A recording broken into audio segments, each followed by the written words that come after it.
نحمدہ و نصلی علی رسولہ الکریم، اما بعد۔ جب وقت پڑا تھا گلشن پر تو ہم نے ہی لوہو کا دان دیا، میرے ہی لوہو کے چھینٹوں سے ہولی بھی منائی لوگوں نے۔ پڑا جب وقت گلستاں پہ تو خوں ہم نے دیا تھا، پڑا جب وقت گلستاں پہ تو خوں ہم نے دیا تھا، جب بہار آئی تو کہتے ہیں تیرا کام نہیں۔ میرے بھائی اور بزرگوں، 15 اگست کا جو دن ہے یہ ایسا نہیں ہے کہ کسی خاص قوم کے خوشی منانے کا دن ہے، نہیں، بلکہ ہندوستانیوں کا یہ حق ہے۔ جو بھی ہندوستانی ہے، چاہے وہ ہندو ہو، چاہے وہ مسلمان ہو، چاہے وہ سکھ ہو، چاہے عیسائی ہو، تمام لوگوں نے اس ملک کے اندر آزادی کی جنگ میں شرکت کی ہے۔ وہ الگ بات ہے، سب سے پہلے آزادی کی جنگ کے میدان میں جو قدم رکھنے والے لوگ ہیں وہ مسلمان ہیں۔ مسلمانوں نے 1757 سے اس آزادی کی جنگ میں شرکت کی ہے۔ 1757 میں سلطان ٹیپو شہید سے بھی پہلے سراج الدولہ نے بنگال کے اندر جنگ لڑی۔ اس کے بعد 1784 سے لے کے 1799 تک سلطان ٹیپو میسور میں لڑتے رہے، اور 1799 میں سلطان ٹیپو کی شہادت ہوتی ہے۔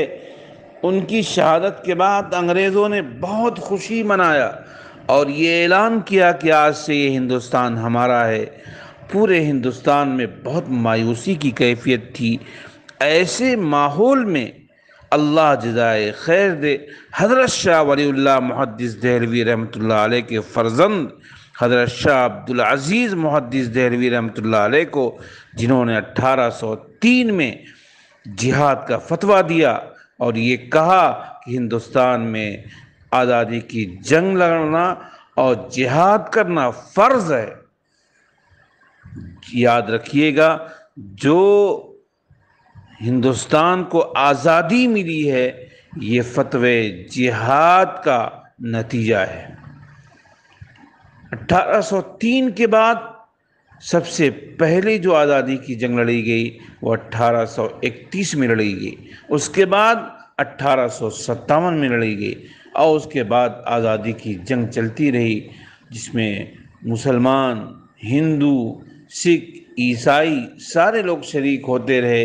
ایک بہت عرصے دراز تک تو تنہا مسلمان تھے، لیکن بعد میں حضرت شیخ الہند رحمۃ اللہ علیہ نے خاص طور سے مالٹا سے واپسی کے بعد یہ فرمایا کہ ہم نے مالٹا میں فیصلہ کیا ہے کہ ہندوستان میں جو آزادی کی جنگ لڑی جائے گی وہ ہندو اور مسلمان کی مشترکہ جنگ ہوگی، اور ہم قائد بناتے ہیں کسی ہندو بھائی کو۔ لہذا ہندو بھائیوں میں جو نام پیش کیا گیا تھا وہ گاندھی جی کا پیش کیا گیا، اور گاندھی جی کو قائد بنا کر کے آزادی کی جنگ لڑی گئی، اور جس میں مسلمانوں کی بھی شہادت ہے، ہندوؤں کی بھی شہادت ہے، سارے لوگوں کی شہادت ہے۔ یہ ملک سب کا ہے، لہذا اس ملک میں جو نفرت کی فضا پھیلائے گا وہ اس ملک کا غدار ہوگا۔ اس ملک میں جو محبت کی راہ کو ہموار کرے گا وہ اس ملک کا وفادار ہوگا۔ اس لیے صحیح بات تو یہ ہے کہ وہی چمن زیادہ خوبصورت ہوتا ہے جس میں ہر طرح کے پھول، ہر طرح کی کلیاں ہوا کرتی ہیں۔ اگر کوئی شخص یہ کہے کہ فلاں پھول کو توڑ دیا جائے، فلاں پھول کو کاٹ دیا جائے، تو وہ چمن ناقص ہوگا، وہ چمن ادھورا ہوگا۔ لہذا مسلمانوں کا بھی یہاں رہنا ضروری ہے، ہندو بھائیوں کا بھی رہنا ضروری ہے، عیسائیوں کو بھی رہنا ضروری ہے، اور سب کو پورے وقار، پورے عزت، پورے احترام کے ساتھ اس ملک میں جگہ ملنی چاہیے۔ اس کے برخلاف اگر کوئی شخص قدم اٹھاتا ہے، اس کا مطلب یہ ہے کہ وہ اس ملک کا غدار ہے، اس ملک کا غدار ہے، اس ملک کا غدار ہے۔ اس بات کا آپ اعلان کریں کہ جو محبت کے خلاف نفرت کی آواز لگائے گا وہ غدار ہوگا۔ جو محبت کی فضا ہموار کر کے اس ملک میں آزادی کے مجاہدین کو یاد کرے گا، چاہے وہ ہندو بھائی ہوں، چاہے کوئی ہو، وہ اس ملک کے سچے لوگ ہیں۔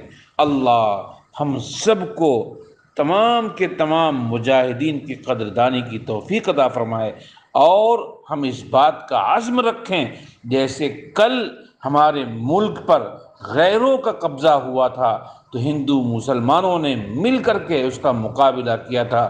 خدا نہ خواستہ اس ملک پر آئندہ بھی اگر کبھی کوئی ضرورت پیش آئے گی تو ہندو بھی، مسلمان بھی، سکھ بھی، عیسائی بھی، کالجوں میں پڑھنے والے بھی، مدرسوں میں پڑھنے والے بھی اس کا منہ توڑ جواب دیں گے۔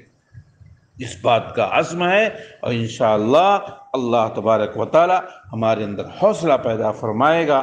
وآخر دعوانا الحمدللہ رب العالمین۔